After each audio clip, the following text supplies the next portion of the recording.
చేశాను. ఈరోజు సంయుక్త సేవా సంస్థ ఆధ్వర్యంలో లాక్డౌన్ అయిన 21 రోజు ఎవ్రీడే ఏదో ఒక కార్యక్రమం చేస్తూ ప్రజలకి ఎవరైతే కూలి పనులు చేసుకుంటూ కనీస అవసరాలు లేక ఉన్న వ్యక్తులకి స్వచ్ఛందంగా సంయుక్త సేవా సంస్థ తరఫున దాతల సహకారంతో వాళ్ళకి కూరగాయలు మరియు భోజనం ఇవన్నీ ఏర్పాటు చేయడం జరిగింది. అదేవిధంగా సంయుక్త సేవా సంస్థని ఆదరిస్తున్న దాతలందరికీ కూడా పేరు పేరున మా సంయుక్త సేవా సంస్థ నుంచి దాతలందరికీ పేరు పేరున హృదయపూర్వక ధన్యవాదాలు తెలియజేస్తూ మీ దాతృత్వాన్ని ఇలాగే ప్రదర్శించండి. పేదలకి వాళ్ళ కనీస అవసరాలు తీర్చే బాధ్యత సంయుక్త సేవా సంస్థ తీసుకుంటుందని తెలియజేస్తూ ఎవరైతే ఇంకా దాతృత్వం చేయాలని సరైన ఎవరికి ఇవ్వాలో తెలియక అర్థం కాని పరిస్థితుల్లో చాలామంది ఉన్నారు. చాలామంది మమ్మల్ని సంప్రదిస్తూ ఉన్నారు. వాళ్ళందరూ కూడా సంయుక్త సేవా సంస్థని సంప్రదించండి. మీ ద్వారా పేదవాళ్ళకి ఎవరైతే కూలి పనులు చేసుకుంటూ రోజువారీ పనులు లేక అవస్థలు పడుతూ కనీస భోజన సౌకర్యం కూడా లేకుండా ఉండే ప్రాంతాలు ఉన్నాయి. వాళ్ళందరికీ కూడా మీ ద్వారా మీ దాతృత్వం ద్వారా సహాయం చేస్తామని, అదేవిధంగా retired head master Jafar Khan గారు వితరణ ఇచ్చినారు. ఆయనకి ప్రత్యేక ధన్యవాదాలు తెలియజేస్తూ ఉన్నాం. అనేక మంది స్వచ్ఛంద సేవా సంస్థలు ఈ లాక్డౌన్ స్టార్ట్ అయినప్పటి నుంచి వాళ్ళ దాతృత్వాన్ని ప్రదర్శిస్తూ ఏదో ఒక కార్యక్రమంలో పాల్గొంటూ ఉన్నారు. ఈరోజు మా ఏరియాలో వాలంటీర్స్ స్వచ్ఛందంగా వాళ్ళే భోజనం సదుపాయం కలిగజేశారు. ఈ భోజనాన్ని తీసుకెళ్ళి మేము శివరావు సుబ్బయ్య కాలనీలో సుమారు 100 మంది కుటుంబాలకి భోజన సౌకర్యం కల్పించి వచ్చున్నారు.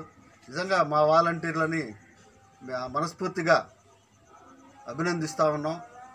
వాళ్ళ సేవలు లాక్డౌన్లో కూడా వాళ్ళ ప్రాణాలకు తెగించి అందరూ కూడా బయటకు వచ్చి వార్డులో సేవలు చేసేదే కాకుండా బయట ప్రాంతాలు గిరిజన ప్రాంతాలను గుర్తించి కనీస భోజనం లేకుండా వాళ్ళు ఒక పూట తిన్న వాళ్ళకందరికి కూడా స్వయంగా వీళ్ళ చేతులతో తయారు చేసి భోజనం వండి పంపించడం అనేది చాలా గొప్ప విషయం.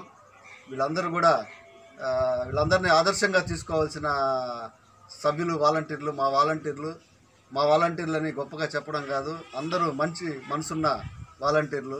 ప్రతి ఒక్కరికి కూడా మేము హృదయపూర్వక ధన్యవాదాలు తెలియజేస్తూ ఉన్నాం. అదేవిధంగా మున్సిపల్ వర్కర్స్కి అందరికి కూడా వీళ్ళు టిఫిన్లు పెట్టడం కానీ అలాంటి కార్యక్రమాల్లో పాల్గొంటూ ఉన్నారు.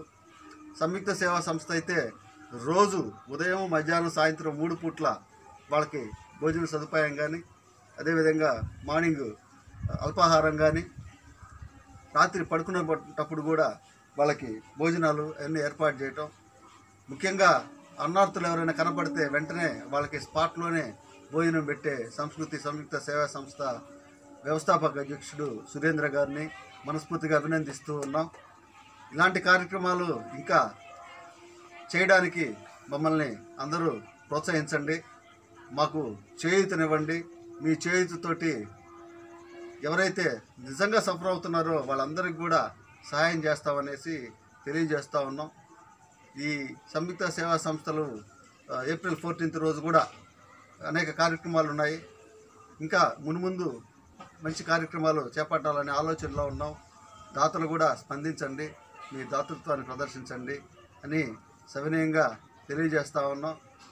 ఈరోజు స్పాన్సర్స్ అందరికి కూడా ఎవరైతే మేము చూస్తూ ఉన్నాం, మేము పంచడానికి పోయినప్పుడు చాలామంది కూడా అమరా బ్రదర్స్ కూడా వాళ్ళ ఏరియాలో కూరగాయల పంపిణీలు అవన్నీ చేయటం, అదేవిధంగా శాసనసభ్యులు ఇసుకపల్లిలకు పోయేసి అక్కడ సుమారు 3,000 మందికి కూరగాయలు ఇవ్వటం, ప్రతి ఒక్క ప్రాంతంలో పార్టీ తరఫున కానీ ఇతర పార్టీల వాళ్ళు కూడా సహాయం చేస్తూ ఉన్నారు. ఆ విధంగా సహాయం చేసిన వాళ్ళందరికీ పేరు పేరున హృదయపూర్వక కృతజ్ఞతలు, ధన్యవాదాలు. మీ సేవలన్నీ ఎవరు మర్చిపోరు, ప్రతి ఒక్కరూ గుర్తుపెట్టుకుంటారు. మీ అందరికీ సేవ చేసే ప్రతి ఒక్కరికి కూడా మా సంయుక్త సేవా సంస్థ తరఫున మనస్ఫూర్తిగా శుభాశీస్సులు అందజేస్తూ ఈ అవకాశం ఇచ్చిన వ్యవస్థాపక అధ్యక్షుడు గంగపట్నం సురేందర్కి నా హృదయపూర్వక ధన్యవాదాలు తెలియజేస్తూ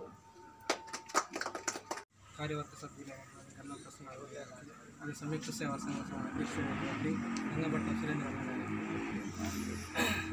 అదేవిధంగా నా తోటి వాలంటీర్లందరికీ కూడా నా యొక్క శుభాకాంక్షలు. ఈరోజు ముఖ్యంగా ఈ మనకు మహమ్మారి అయినటువంటి కోవిడ్-19 మన వార్డు ప్రజలందరినీ కూడా చాలా ఇబ్బందికరంగా రావడం జరిగింది.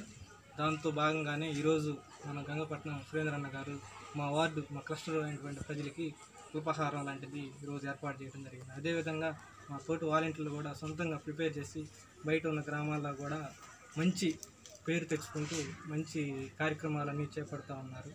ఇంకా కార్యక్రమాలు చేపిస్తామని సభాముఖంగా తెలియజేసుకుంటున్నాను.